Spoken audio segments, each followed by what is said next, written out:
know there might be just a couple stragglers on the way in. I think there's a spot right here. Two ladies there. All right, welcome to Mindful Parenting. I am Kathy Marvel. I'm going to do just a quick, maybe 2-minute introduction. It's not telling who you are and all of that, just find out who we are as a group, and then a little bit about me. Perfect.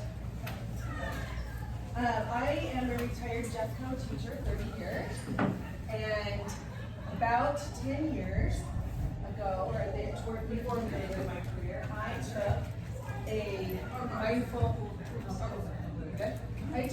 weekly wellness program from Mindful Life, which is where I'm from, Mindful Life, now, currently.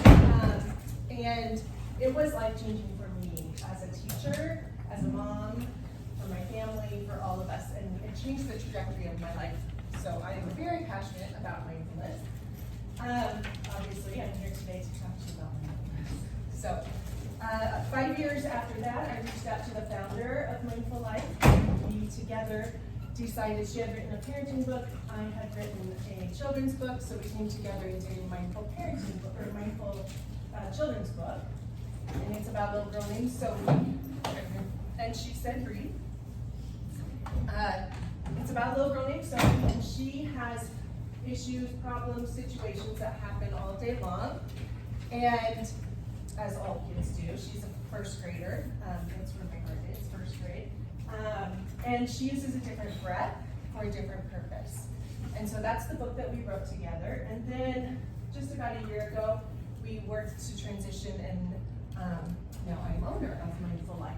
So that's me. We're going to do a little stand up if you game, just to get to know, so I know who we've got in the room. So it's just a quick stand up, sit down. Stand up if you have infant children at home. Yeah, you. Toddlers. Elementary. Yeah, that's what a lot of us are good for that. Middle schoolers. High schoolers. College age. Adult children. That's me too. Okay, one more. Stand up if you are ever frustrated with or stressed out with parenting. And that's why we're here. So hopefully I am going to give you some strategies or tools to put in your toolbox and to teach your children so they can put in their toolbox.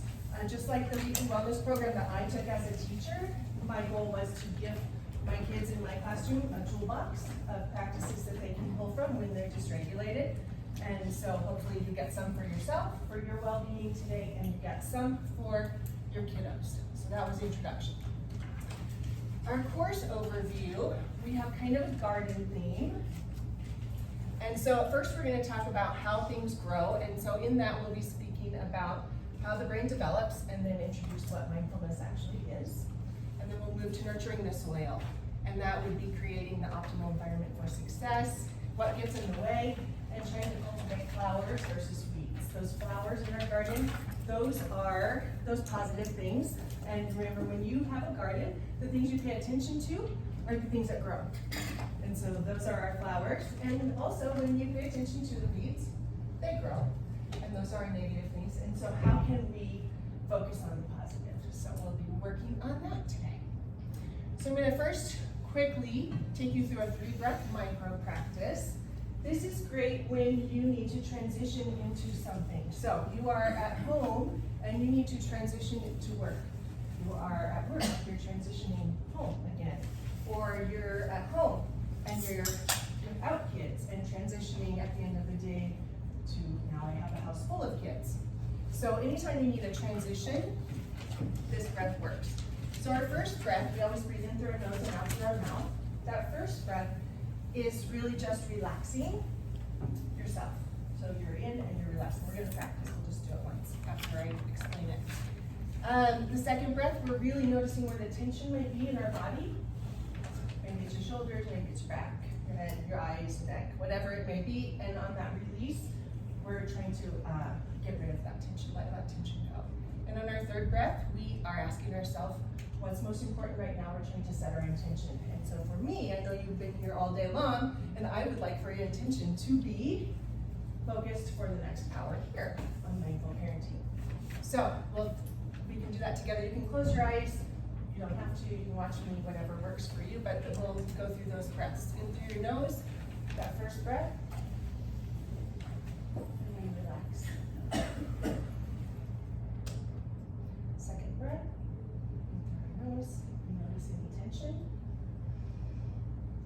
and we'll release. And that third breath, we set our intention. What's most important for me right now in the next few minutes?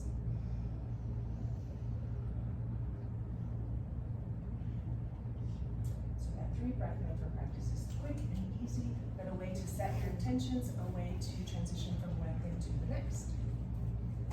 Great, so we're going to start talking about our brain science, a little bit of the science around the brain.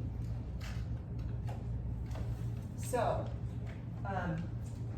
brain science is behind everything we do at Mindful Life. And what we're trying to do is notice and be aware of our state of mind, okay? And so what would you do? This would cause you a little bit of stress, right?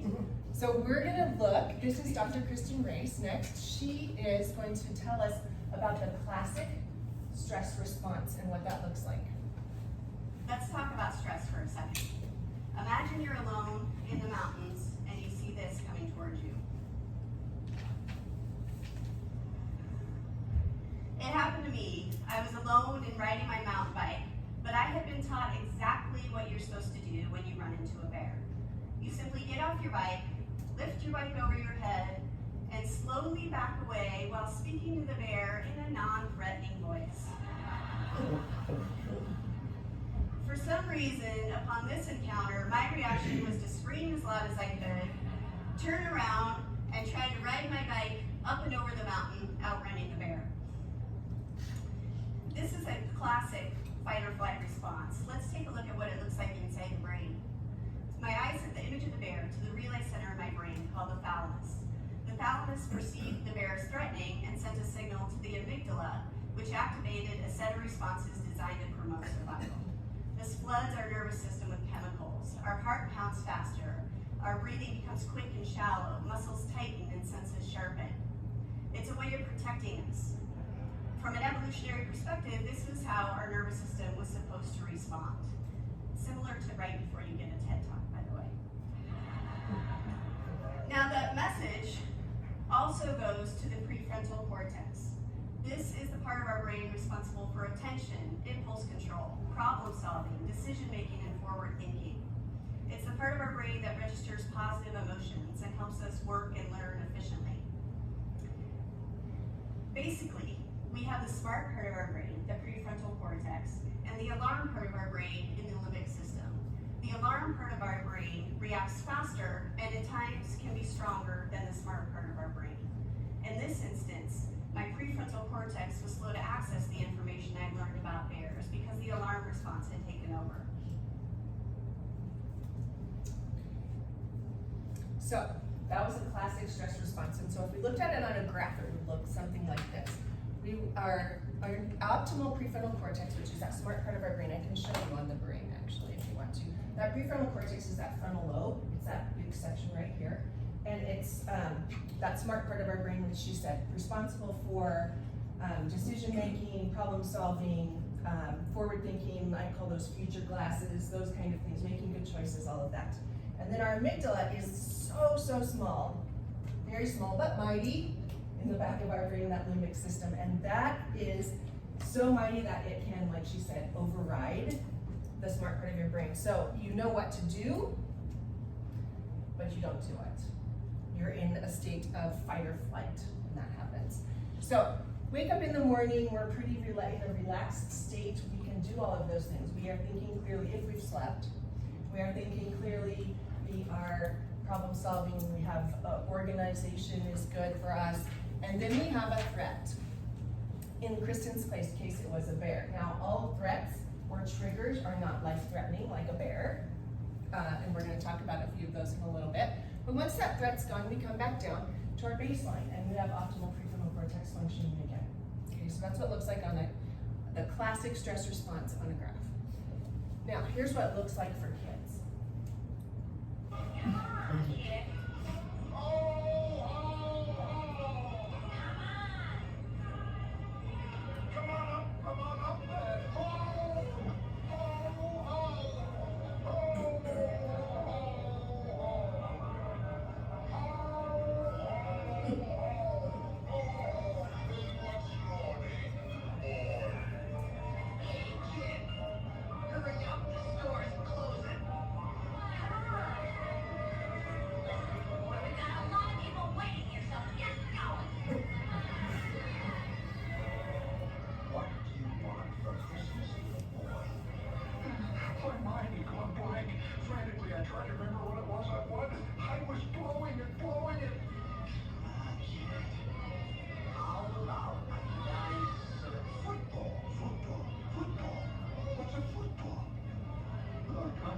My voice squeaked out football.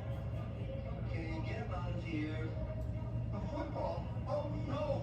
What was I doing? Wake up, stupid! Wake up! No!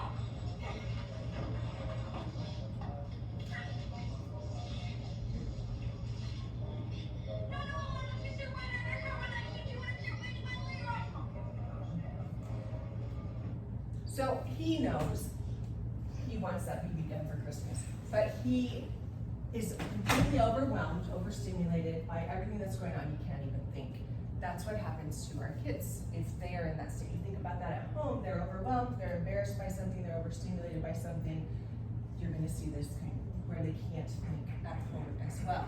So, talking about how our brain develops, let me make sure I get to everything here.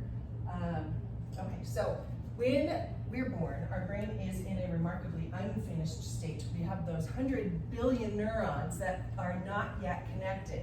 And so what happens is the experiences that we have, the connections that we make with caregivers, teachers, friends, family, that's how those connections are made, that wiring of our brain, right?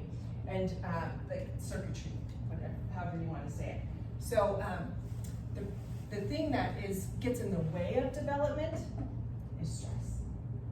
So we're going to shift a little and talk about stress. This is the chronic stress response. So I'm going to have you think for just 20 seconds. 2-3 things. We're thinking about a Monday morning. You're trying to get your kids to school or yourself to work or both. And things that may trigger you. Things that may happen in the morning. It could be the dog threw up, whatever happens. So think of 2 or 3, and we're just going to pop out as I go through this graph. Give me just a couple minutes to think of a couple triggers.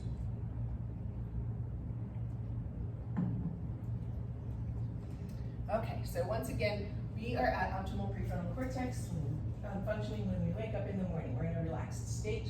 We have that smart part of our brain is fully functioning. And then we have a trigger, which could be anyone? Son can't find his shoes. Can't find shoes. And so now we're up here in that limbic state, but we come back down to baseline pretty quickly. As soon as that trigger is gone, as soon as that threat's gone, as soon as we find the shoes.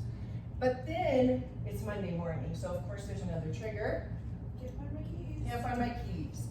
And so we're back up here in that limbic state. We come back down, but not quite as far. We're not at that optimal prefrontal cortex functioning right now. And then of course we have another trigger. Forgot to charge the Chromebook. Forgot to charge Chromebook. And we're up here, we come back down again, not quite so far. We're not as close to that smart state as we want to be. Another trigger. Kid misses the bus. Missing the bus. We're back up here, we come back down, and now we're really not even close to optimal prefrontal cortex functioning. We are in that alarm state, basically. And then we have even another trigger. Ooh, I need to get gas. I'm up here again, and the kids end up being late for school because we had to stop and get gas. We're up here again. Oops, I'm doing my shiner instead of the button. And now here, I can actually use this, can't I? Maybe. Is it working now? Anyway, doesn't matter. Here's our baseline now. So now we are haven't even had breakfast, or haven't even started our work day, and we're here. Now, for adults, when that's our baseline, we are anxious, causes depression, we do mind-numbing things, like binge watching, scrolling on our phone, those type things. When this is the baseline for kids, they can't pay attention, they are impulsive, there's anger, there's inattentiveness, there's temper tantrums that aren't age appropriate. And what happens if we're here long enough, then those neurons that I talked about that they're connecting, they're exercising that muscle to the alarm state rather than your smart state. And so what happens is you stay there, it's called that chronic stress response. Feels like I wanted to say something else about that. Oh, the one thing is, when your kiddos come into school like that, your teachers don't know what kind of triggers they've had that morning. And it's not always apparent on the outside, but on the inside, their brain looks like this. And so when our kids come home from school, you don't know what kind of triggers they've had at school all day. And they could be coming home here. And we don't know what those triggers are, but we do know that when kids are in that state, they cannot learn, they cannot communicate, and it's hard to behave. So when you see those behaviors happening, they may be here. Some statistics that are a little gloomy. 75 to 90% of doctor visits have a stress-related component. 30 to 40% of adults have problems with insomnia. 1 in 6 2 to 8-year-olds have a diagnosable mental, behavioral, or developmental disorder. 19% of our 12 to 17-year-olds have contemplated suicide. Stress is an epidemic in our society right now. Can lead to all kinds of illnesses. I'm not going to read those. You can look at those for just a minute. But the thing that I want to tell you more than anything is it impacts all the people around you when you're stressed out, whether you have an illness or not. It impacts your entire family. It impacts your entire team at work. And in the classroom, it impacts the entire classroom and the child family. All right, this is just a quick clip of how it just shows how stress is contagious. Michael, it's your turn. Thank God. We go after I don't know this. if you've ever seen this show. It's Molly. The Angry Family.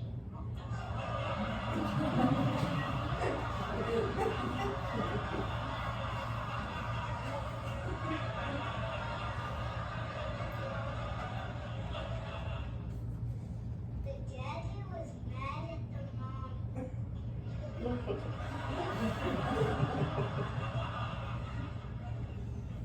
Mommy was mad at the dad.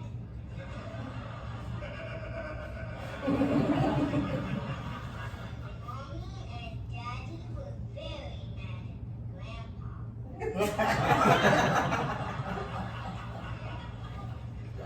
The grandma got mad at everybody. I did not. The grown-ups were always very loud. It hurt the kids' ears. The end. So kids hear everything, they see everything.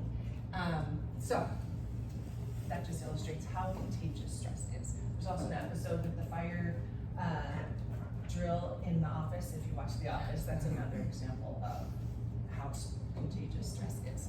So talking about those brain states, just reminding you that prefrontal cortex, that smart part of your brain, is responsible for that rational thinking, problem solving, good decision making, those future glasses. I'm organized, I'm clear thinking.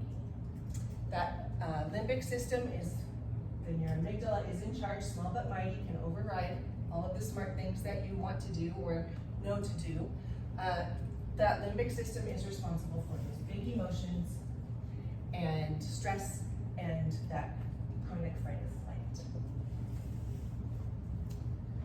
So our goal at Mindful Life is to find balance. We want to see that those spikes are not quite as high and that we come back to balance more quickly. So my hope today is that I teach you some ways to find a little more balance. So what is mindfulness? This is Dan Harris. He has a quick explanation of what mindfulness is. You may have heard this word mindfulness. It's become something of a buzz phrase of late. I'm going to give you one simple, serviceable definition, which is this. Mindfulness is the ability to know what's happening in your head at any given moment without getting carried away by it. Imagine how useful this could be. Just as an example, driving down the road and something cuts you off in traffic. How do you normally react? I think most of us, we normally react by having a thought, which is, I'm pissed. And then what happens next? You immediately, habitually, reflexively inhabit that thought. You actually become pissed. There's no buffer between the stimulus and your reaction. With just a little bit of mindfulness, in that same situation, you might notice my chest is buzzing, my ears are turning red, I'm having a starburst of self-righteous thoughts, I'm getting angry. But you don't necessarily have to act on it and chase that person down the road, screaming at them with your kids in the back of the car thinking you've gone nuts. Now, you might be thinking, don't I need to get angry sometimes? Aren't I justified? I'd say yes, but probably not as much as you think. The proposition here is not that you should be rendered by mindfulness into some lifeless, non-judgmental blob. The proposition is that you should learn how to respond wisely to things that happen to you, rather than just reacting blindly. And that, my friends, is a superpower. How do you get it? And we're going to stop there. So his definition is really understanding what's going on in your head without getting carried away by it. Something I did want to say without talking about brain states, being able to recognize whether you're in that smart state or that alarm state is something that we really foster at Mindful Life. The reason for that is because if you are in that smart state, you are able, and your child does something that's very uncomfortable for you, you notice that it's uncomfortable, but you're able to respond rather than react. When you're in that alarm state and your child does something that is uncomfortable to you, you are reacting. And there's yelling, oftentimes there's tempers, there's all kinds of escalation, right? And so the best thing to do if you can recognize that you are in that alarm state is to first recognize it, second, walk away, and then third, practice one of your mindfulness strategies that I'm going to teach you today. That way, you can shift. Anytime you change, especially with the breath, anytime you change your breathing pattern, whether your inhale is longer than your exhale is longer than your inhale, or maybe there's 3 quick inhales and a long exhale. Anytime you change that breathing pattern, you can change your state of mind. So we can shift from that alarm state to that smart state, but you have to take time to do that, especially when your kids do something that's uncomfortable and you're in that alarm state. So, moving on to, just like repeated physical fitness requires repeated exercise, right? To make a change, to make a muscular or cardiovascular change. Mindfulness requires also, keyword, repeated exercise to make a change, to make your brain shrink, expand, become more functional, less functional. You can actually rewire that circuitry through the use of mindfulness and your breath. I think there's something else I wanted to say about that. When we're thinking about mindfulness, oftentimes people do think of meditation, and that is certainly a very good strategy to use. But at Mindful Life, we have hundreds of fun, simple, they're all brain-based activities for adults and for kids to bring that balance back. All right, so I define mindfulness as paying attention to the present moment with kindness. So oftentimes we are focused on, or rehashing what happened in the past, or we're rehearsing what's happening in the future. And it's really hard to just stay in the here and now, be present. And so hopefully these mindfulness strategies that you get today will help you to be more in that present moment, in the here and now. There are lots and lots of research-based benefits for mindfulness. Increased happiness and peace of mind, who doesn't want that? When you have less stress, you heal more quickly. And then I'm not gonna go through all of them, but improvements in behavior, relationships, work habits, even GPA has been linked to mindfulness. So we're gonna move into some simple solutions for you. So there are formal and informal mindfulness practices. We're gonna practice a formal mindfulness practice. A formal mindfulness practice is intentional. You set time every day. It's a routine. It becomes a habit. You choose a time and you are doing this mindfulness activity. It could be mindful listening, mindful eating, meditation. It could be mindful breathing. It could be whatever you choose. We're gonna practice box breathing, and that can be actually a formal one that you do in the morning while your coffee's brewing, or when you're in the pickup line at the end of the day waiting for your kids. You're choosing a time, I would challenge you, to do box breathing formally. You can also pull that from your toolbox when you need it informally. So box breathing is in through your nose for 4 seconds, holding for 4 seconds, exhale for 4 seconds, and pause for 4 seconds. And if you do that 3 to 5 times, that can change your state of mind. It can also, it wires those circuits to the prefrontal cortex. It's like exercising your mindfulness muscle, right? So we'll practice that. I'm gonna have you stand up. It's something that your teachers of your kids do, especially if you have elementary kiddos. And it's called a brain break in elementary school. And we're gonna just do 2 of these rotations, just in the interest of time. So you can close your eyes and just listen to me, or I'll be giving you clues on the 4 seconds with my hands. So an inhale,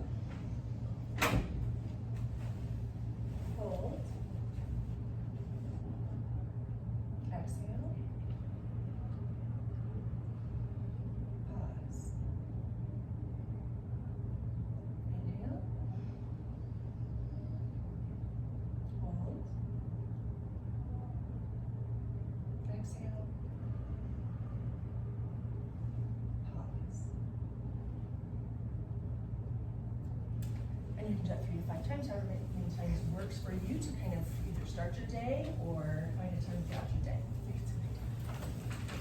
Just wanted to give you a little sort Will of that help for beginning a class? Yes. Because I teach preschoolers. Oh, do you? Yep. Sure. Yep, I was thinking. There's a lot of them that I'm gonna actually reference that would work for preschool too. All right, so moving on to informal breathing practices. So those a lot of times are around breathing, not all of them. There's mindful movement as well. But these are, like I said, strategies that you pull from your toolbox when you need them throughout the day. So maybe it is, let's see, you're at a stoplight, you're late, it's a red light, put that hand on your belly, do some deep breathing until the light turns green. Deep breathing is actually using the full lung capacity. Most of the time our breaths are only using a quarter of our lung capacity, so those deep breaths go all the way in until we can't inhale anymore, and all the way out until we can't exhale anymore. They're also called belly breaths, and they're belly breaths because when you do that inhale, your belly expands, and then when you exhale, your belly contracts. And so it's that in and out. So that's one idea. It could be that you have somebody calling you on the phone and, ooh, I don't want to answer that phone, but I have to, I need to talk to that person. Do a belly breath first, do 2 belly breaths, do whatever, change that breathing pattern somehow. So it's whenever you need it during the day. For kids, mindful breathing is a great informal tool for them. There's tons in our book here. I'll just give you one of them. Snake breath. Snake breath is good for kids because there's a clue in it. When kids come in from recess and they are hot, or they've had a fight with their sibling, they're hot, they're mad, they're angry, right? This is for a free download. I'll talk about that in a second. It's not to get the book, it's a download for you. But they're hot, so they do that snake breath. Now, elementary kids, they like to act like a snake, but you can do that or not. But it's in through your nose, and then we make that sound. So, and if you notice, the air around your lips is cool. That's a clue for our kids. Ooh, when I'm hot, I'm gonna use snake breath. So that's just one example from the book. Our weekly wellness program for teachers shows many, many, many different kinds of mindful breathing. If you give your email today on the yellow card, or I have a QR code at the end, I will send you this slide deck, which has a link to it. But you can make your own mindfulness bingo with kids with any kind of breath. Ask your kiddo to name an animal, butterfly, they'll come up with a breath. Or a volcano. I do that backwards, should make me inhale, then all right, so just a resource for you when I send you the slide deck after this. But mindful breathing is a great tool for our kiddos. If you are wanting to do the QR code, that will link you to a free parent-teacher download. And that talks about all the breaths within the book. It tells you what's happening in the brain. It tells you how to do the breath, what it does for your body, and just a lot more science-based for the parent, but how to teach it to your kiddo as well. So there's a lot of, it's just free resource for you. It's also on our website, mindfullifetoday.com, so you can find it on the book page. Another thing that you'll find in that download is a recipe for the sparkle jar. Sparkle jar is wonderful for our kiddos. You have a kiddo who's in that alarm state that comes in the classroom in the morning, comes home from school, and you set this sparkle jar on their desk and a timer for 2 or 3 minutes, and their job is to watch that glitter until it is all gone, it's all fallen. And they're using their breath while they're doing that. It is almost impossible to be paying attention to this and also be thinking about all the triggers that happen to me in the morning before school. It's very hard to think about a negative and a positive at the same time. Very, very difficult. So we shift them from that alarm state to that smart state by using that sparkle jar. I've used it almost every day for the last 10 years of my career. And I already talked about deep breathing and belly breathing, so just keep going. So something else we do with kids in school, it's in the weekly wellness program for teachers, but also I did it with my own kids at the dinner table, so it's something you can incorporate at your dinner table time. Garden themed a little bit. Roses are anything that is wonderful that happened in your day. It could be my birthday, it could be I made a new friend at recess, it could be anything. Buds are kindness. Kindness that you experienced or kindness that you witnessed. When you witness kindness, it does the same thing for your brain. It gives you that hit of dopamine. When you witness kindness, the same amount as if you actually experience that kindness. And then we have thorns. Now, thorns can be tricky in the classroom and at home at the dinner table. Those are thumbs down because, yes, yucky things happen in our world. That's a fact. We're gonna have thorns that happen in our life. But in order to share a thorn in my classroom and at my dinner table with my own kids, you have to be able to tell me how you shifted that thorn into a rose or a bud. How did you learn from it? How did you grow? What was the positive? So for example, I fell down at recess. That's yucky. That's a thorn. Yep. And somebody I didn't even know from Miss Johnson's class came over and helped me, and he got me a Band-Aid, and then we ended up playing together, and I made a new friend. And so we turned it into a positive. So that is my rule for rosebud thorns. We want to acknowledge that yes, those yucky things do happen, but how can we focus on the positive? Focus on those flowers rather than the weeds.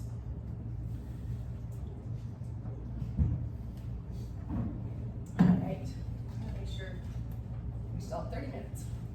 Okay, there's a lot of things that get in the way of mindfulness and actually increase stress in our kiddos. And one of those is being overstimulated. The average amount of time 5 to 16-year-olds use entertainment media per day is 6 hours and 30 minutes. That is 45 hours a week. That's a full-time job. Now, parents, myself included, you may think that is some downtime. When kids come home from school, they worked all day, they're on their computer playing a game. Some downtime. They're watching a movie, downtime. But the people who develop video games, social media, movies, they do their research and they do it well. And what happens is they put things in those games, on those screens, that are going to keep the engagement of your kiddos. Like loud noises, like panning in and out, like zooming, like bright colors. They put everything in there to keep and hold attention. So what happens is, we're not in that smart state when we're playing a video game, watching a movie, or texting friends on social media, whatever the thing may be. We are in that alarm state. So that is a full-time job, 45 hours a week in fight or flight. It's not downtime. So something that my kids mimicked me, the first thing, before they could even talk, they were pretending like they were on the phone, like I am. The phone is an issue for our kids. It's also an issue for us, adults. It can be. I'm gonna just quick, I don't know if you've heard of Simon Sinek. He talks about Can I borrow someone's phone, the please? phone. Anyone? Thank you. Okay, there is a subconscious reaction to these devices when we use them. Okay? What if I were to hold my phone while I'm talking to you? I'm not checking it, it's not buzzing, it's not beeping. I'm nothing. I'm just holding it. Do you feel at this moment that you are the most important thing to me right now? No, you do not. Because there is a subconscious reaction we have to the device. When it is out, it makes the people around us feel that they are less important. So when we're walking down the halls in our offices and somebody says, hey boss, can I ask you a question? We go, sure, what's on your mind? We just told them they're not that important. Or we can go, sure, what's on your mind? And if you don't have a pocket, find a shelf, put it on the shelf, come back and say, sure, what's on your mind? When we show up to a meeting, or a lunch, or a dinner, with our colleagues, our clients, or our friends, or our families, and we put the phone on the table, we have announced to everyone in the room that they are not that important to us. And by the way, putting the phone upside down is not more polite. My favorite one is when the meeting or at a lunch with someone, that the phone will ring and the caller ID will pop up and they will go, I'm not gonna get it. Oh, so magnanimous. Oh, lucky to eat with you today. Or they could just put the damn thing away. You can tell how addicted we are. When somebody pulls out their phone when you're with them, how uncomfortable does that make us feel? You're walking down the street with someone, they pull their phone out. We feel stupid, so what do? We pull our phones out. We're so addicted. Somebody goes to the bathroom when we're at dinner, when we have to sit there by ourselves, God forbid we should look around the room for 5 minutes. Pull our phones out. Meetings, awful. What do we do when a meeting happens, right? Everybody's sitting waiting for the meeting to start. Bob's running a few minutes late. Bob's here? Okay, start the meeting. Do you know when relationships are built? All that in between time. Thank you very much. Do you know how the average amount of texts that teens send in a month? Guesses? No less, actually. 3,339 is the last statistic that I found. It's like 100 a day. Oh, gee. And here's what they're losing. Kids are losing 3 things. The first is the ability to empathize. Because just like when you look at that baby and you smile at that baby, they smile back at you, right? They learn what does it look like to be happy. They learn what does it feel like to be happy. Oh, now I know, and when you're happy, I can feel that too. Right? They're learning how to empathize, right? Those are the mirror neurons in our brain. Just like if you are frustrated and upset, that baby's gonna be frustrated and upset, right? Well, kids don't have that face-to-face interaction as much anymore, and they're losing that ability to empathize. They don't know what angry feels like except for themselves. They aren't able to see it in someone else's facial body features and recognize it and feel for them. That's the first thing. The second thing is the ability to communicate, because they don't have to. They do not know how to have a casual conversation. They do not know how to have a formal conversation with their friends' parents. They don't know how to answer the phone. They don't know how to advocate for themselves with words, communicating with their voice. It's all text and emails. Not all, but it's it's a problem. And the other thing that happens is it increases their stress because they're constantly trying to decipher the tone of a text or an email. Oh, is my friend mad at me or teasing me? So it's stressful to try and figure that out when you're not in front of someone and they're teasing you and you know because of their body language, right? So we're losing those pieces. So how can we manage technology instead of having technology manage us? So setting boundaries, clear boundaries, time limits. If kids are going to be on tech for 30 minutes, because they are, and that's part of our 21st century, even at schools, we're using technology at schools. It's part of what they need to know how to live in our world today, right? So it's not no tech. I mean, that could be definitely be a choice for your family. But if they're on for 30 minutes, what are we doing for the next 30 minutes? Are we incorporating movement?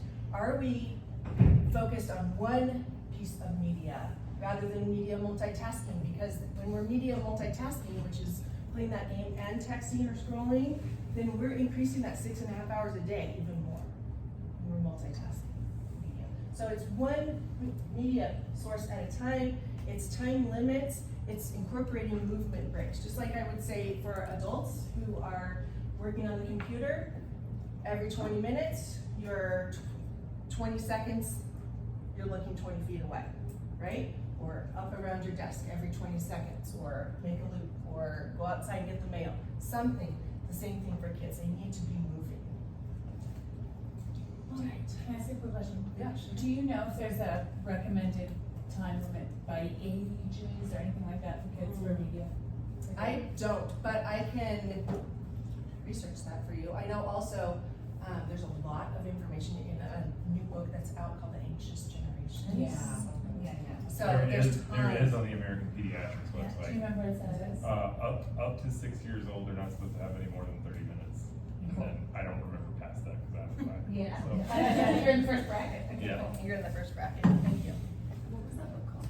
The Anxious Generation. It's eye-opening, really. All right, something else that can stress our kids out and take away from mindfulness are schedules. It used to be that we could come home from school. I know when I was little, we came home from school and you're running around and you're playing outside and you're swinging on the swing set and you're playing a game and you're doing maybe some homework and then you have dinner together as a family.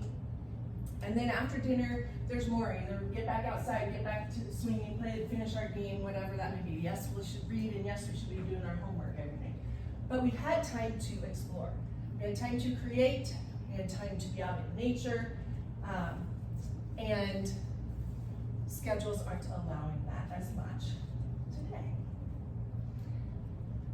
Have you ever wondered how a daycare center gets 15, 20, 3-year-olds to all take a nap at the same time? Or a 4th grade teacher, all 25 kids are working independently at their desk, quiet, for 20 minutes or however long till they finish their task. It's routine. Routines and structures are in place.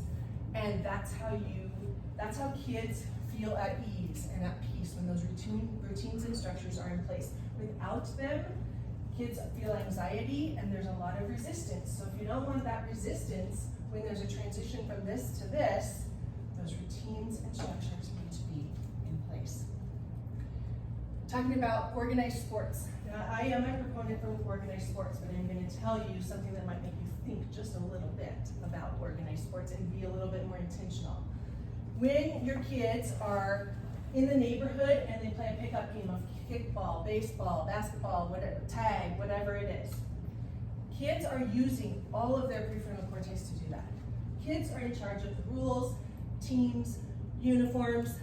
They have to problem solve. The older kids help take care of the younger kids. Somebody joins, they have to figure out where's that kid gonna join, which team. It's all the functioning of that smart part of our brain. We're stimulating that prefrontal cortex. When we are in organized sports, the coach chooses the teams, the uniforms, makes the rules, adults are solving those problems. So their prefrontal cortex is completely offline. Now, I'm not saying don't do organized sports because there are definitely benefits for organized sports, but I'm saying be intentional, and maybe there's just one sport at a time. I mean, we were at the baseball field and the golf field, I had 2. And it was 2 practices a week, and a game. Because we needed to have downtime for our family. They needed to be able to create and explore. And I was not a perfect mom, and our family was not perfect. Just letting you know that. But for the most part, we tried to be balanced. We tried to eat dinner together 3-4 times a week, even when we had 2 kids in sports. So I'm not saying a no on sports, I'm saying be intentional and encourage those pickup sports out in the neighborhood. There's a difference between scheduling and over-scheduling. Think about this child. She went to school all day, and then she had choir practice after school, and then she grabs a quick snack and she goes to soccer practice. They maybe have time for a family dinner, or they're eating in the car on the way to a play date at the mini golf place. How is that child supposed to wind down after a day like that? Much less have any downtime to explore, create, be in nature, read, do homework, talk to you, the parents, have conversation. So, if you're going to schedule anything, I would say schedule that downtime. And I would say schedule dinner sometimes. We talked about rosebud thorn, and I told you that we did that in my family. We also do gratitude, or another way to look at that is 3 good things. So we go around the table. Even today, my kids are 22 and 24. When they are home and at my table, we do gratitude. So we just call it gratitude, but you can call it 3 good things, and everybody goes around 1 good thing, 1 good thing, 1 good thing. Or you're doing, sometimes you do rosebud thorns. I mean, you can make it whatever, but it also stimulates conversation at the table. Ooh, I had something like that connection. I had something like that happen today too. Or it really does spark that connection. And then limiting the activities and being really intentional with those. And then if you head to our blog, there are, I want to get the names right. There are, oh, here. We have a blog page, and to know what those blogs are called, oh, here. 10 tips for creating meaningful moments with your family, and what could 30 minutes of downtime do for you? So there's 2 blogs that are about downtime. All right, what time is it? We got 15 minutes, we're good. So, recap today. We talked about paying attention to the present and noticing your brain states, and then pulling something from your toolbox to shift, if you can, from that alarm state to that brain or smart state, so that you can respond rather than react. Focusing on the positive, even when those negative things happen, trying to find that positive. Beginning those regular, formal, and informal practices. So remember, those formal practices are things that you would do daily, habitually, routinely, any kind of mindful practice. And the informal ones are the ones you hold in your toolbox to use when you need them. And then setting those boundaries around technology, scheduling that downtime, not over-scheduling, and then putting in some routines and structures in place. We did talk about box breathing today. We talked about noticing your triggers, what those might be, and if they put you in an alarm state, and how to shift. We talked about the 3-breath micro practice. We talked about that sparkle jar, 3 good things, rosebud thorn. Definitely talked about how you're modeling your technology for your kids. Another thing around technology, at night, sleep is really an important time of day for kids, for adults too. But that's when your brain resets. It's when you reset, you rejuvenate. And so when you have phones in your room at night, there's pings all night long, and it's disturbing your sleep, and they're not getting that reset. So I would say room in the house where all technology goes at night. If it was me, I would say my phone goes there too, so that it's not in bedrooms, because sleep is super, super important, and we talk about that in our mindful parenting course a lot. And then paying attention to those scheduling, just being intentional with what's on the calendar. And if you have a lot going on, how do we schedule that downtime? All right, this is quickly, if you loved today and want more, we have a mindful parenting course that you can take. It includes mindful attachment, connection, gratitude, gift of failure, raising kind, compassionate kids, all of that.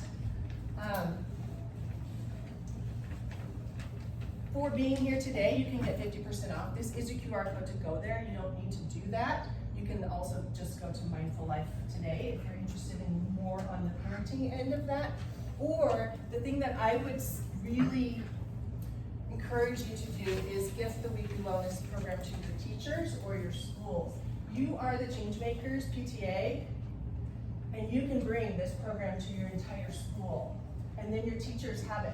And what happens is you are giving your teachers some teacher wellness. And then they're bringing that to your kids every day. And like I said, it was the difference in management. I don't actually know if I said this. In classroom management for after I implemented mindfulness was here and it was here. I had a classroom full of kind, compassionate, empathetic problem solvers. Did we have problems? Yes, but I wasn't the problem solver. I had kids being the problem solvers, and yes, I had to facilitate some things. They were first grade, but they had tools to regulate when they needed to self-regulate. And so if you are interested in that at all, you can reach out to me. I have a contact page slide at the end, or you can talk to me after, either way. But like I said, a lot of schools that do mindfulness, the PTA does the fundraising for that. So, like I said, you're the change makers for your schools, for your students' classroom. And I can tell you from experience, it is wonderful and life-changing, really. I mean, it changed the trajectory where my life went, because I am so passionate about mindfulness, you can probably tell. This is a QR code you may want to scan. I do have a free webinar from, it's called Mindful Summer, Sanity Saving Tips for Parents. It's on May 19th, it's free. So you can register here if you want to do that. You are going to get the same but different. So you are still going to, because there'll be people that weren't here. So you're going to hear about the brain science and what is mindfulness. And then you might have a few of the strategies that we talked about tonight, and you'll have some different strategies. Or if you just want to review it, recap, join me. All right, this is just what comes with the weekly wellness program for a teacher or a school. They get 38 weekly lessons, which are 5 minutes or less. And if you know teachers do not have a minute. And so 5 minutes or less a week for your teacher to get that well-being. Here's our focus for the week, and how can you bring that into your own life as a teacher? What a gift. Then, there are scripted lessons based on age groups, and tells the teacher how to bring that in 10 minutes or less a day to their classroom. There are parent engagement letters that go home as well, so that you can focus on the same thing that your child's teacher is focusing on that week. So it's just, I can't say enough about this. So I do have a quick workshop survey if you don't mind. It will give me your email. I'm gonna get them from the yellow cards anyway, but this will give me some feedback. And I do appreciate feedback. And really it's 4 questions. It's your name, your email, and then it's what went well and what would you change? That's it. So if you would please get in and do that, I would appreciate it. And if you want to quickly take a photo of the contact page, then that's how you're gonna get a hold of me if you're interested in anything for schools. As I tell you not to use your technology, I'm asking you to take out your technology 4 times. But it's really the quickest way. So here's that scan code for this survey if you wouldn't mind doing that. And then I have, let's see, 9 minutes for questions if you want to ask any questions. Maybe not 9 minutes because it looks like we're going to have something else. You're good? Questions that I can answer, or what? Lots of questions. I know. Take the mindful parenting course. And then we also have a mindful parenting forum on Facebook that you'd be invited to, so you can talk with other parents. And I get on there all the time, so you can have conversation with other parents too. So we have a kiddo who is kind of high anxiety, and we started doing this, at dinner time, and asking everybody, how was your day? Like, we just started with that. And a lot of times I'll be like, skip, and that's fine. That signals to us you might need a one-on-one conversation, not in front of his twin brother. That's perfect. A lot of times that's the problem. But is that just as effective as going through like the positives? Because he was in a funk where he couldn't really think of So, just kind of getting that out there, like, how was your day? Well, and like Rosebud Thorn, I mean, there are yucky things that happen, and so then you're welcome to tell us that yucky thing that happened. But now, even if you need help figuring out how can we grow from that, how can we learn, where can we find a positive, I'm willing, that's what our job as family, as parents, as siblings can be. Let's help you twist that or flip it. So it doesn't have to be three good things, it doesn't have to be gratitude, it can be the thorn. But even if they need help flipping that, it's my suggestion, yeah. So you talked about organized sports. How, I guess, mindfulness around a child who's in a very, very competitive individual sport. It's intense. So, I guess like talked about some of those things around organized. I guess I'm worried about his state of mind and this very individualized competitive sport. So I'd say number one, schedule downtime. Make sure you have it somewhere. Maybe it's Saturday mornings, maybe it's 2 evenings a week, maybe it's an hour after school every day, whatever the downtime is. Second thing is I would put some formal mindfulness practices into place. And those are the ones that you're going to do habitually. You do it before we start practice, we do it after practice, we do it during, right before a game, we do these 3 things, and then invite that conversation. What's a rose? What's a bud? What's a thorn? Around your game today, or around your practice today. So those are my suggestions to really just make sure that you do have the downtime scheduled in there, because they do need to explore, they need to create, they need to read, they need to have time for homework when they're older, they need to have conversation and time spent with family.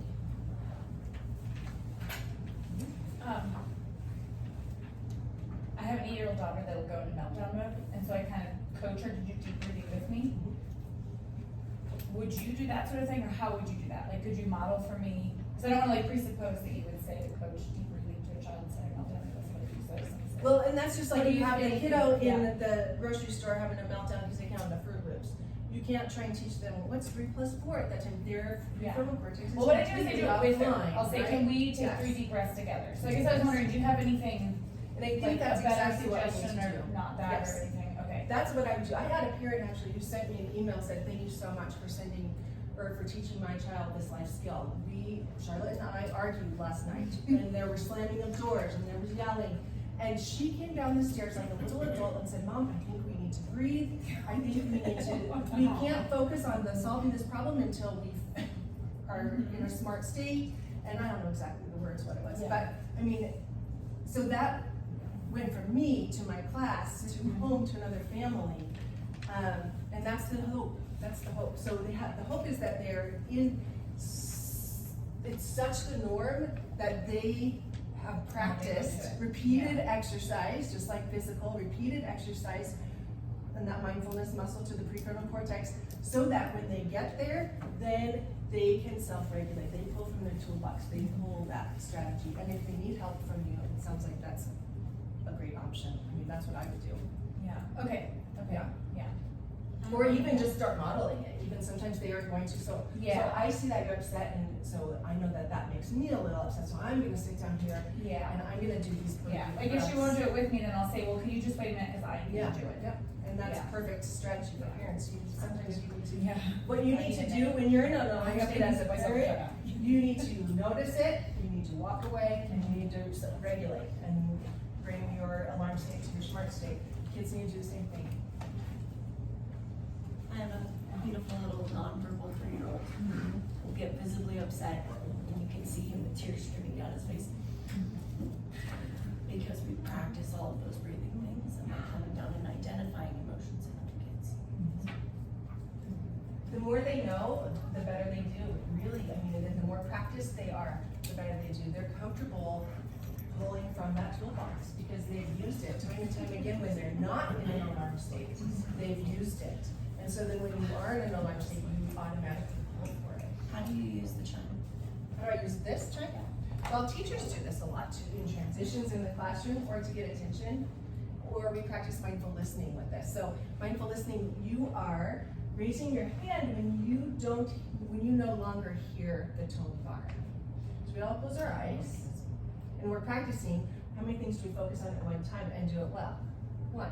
So right now, we're focusing only on mindful listening. That's the only thing we're gonna focus on. So if we close our eyes and you raise your hand when you hear the last bit of the tone.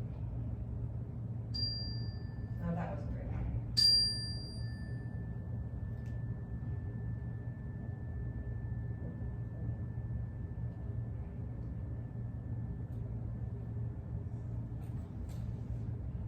And so it's just really practicing that mindful listening.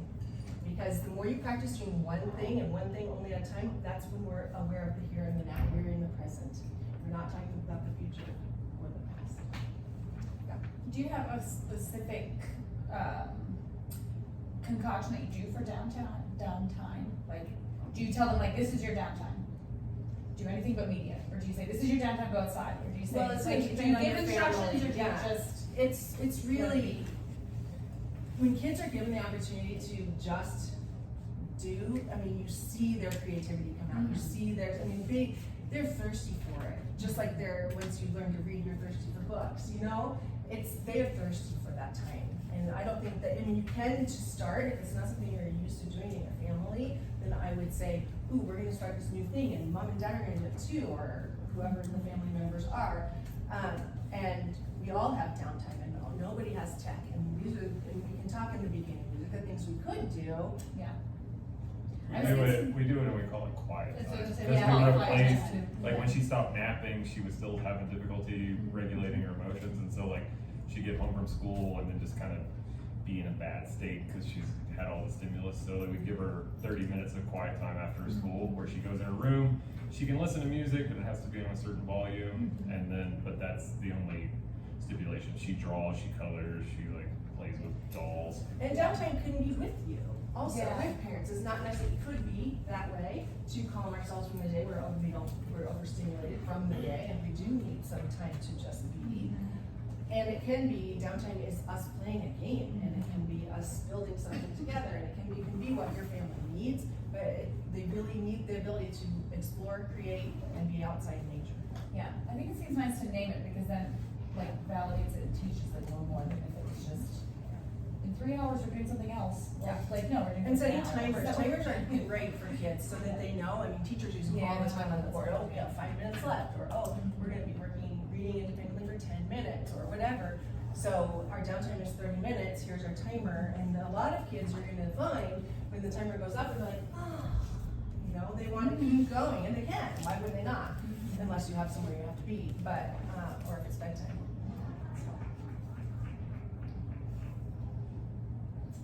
Alright, well, I really appreciate you all being here today, and if you can give me some feedback, I'd love it. And then I'm still here as you're leaving, think of another question. Please or fill want out to the talk. yellow card And leave those here. and leave them here. Thank you. And I think everybody signed up. Okay, I'm coming around. Thank you, thank you. That was nice. Quiet time over at 4 or 5. So I have another kiddo that has type 1 diabetes.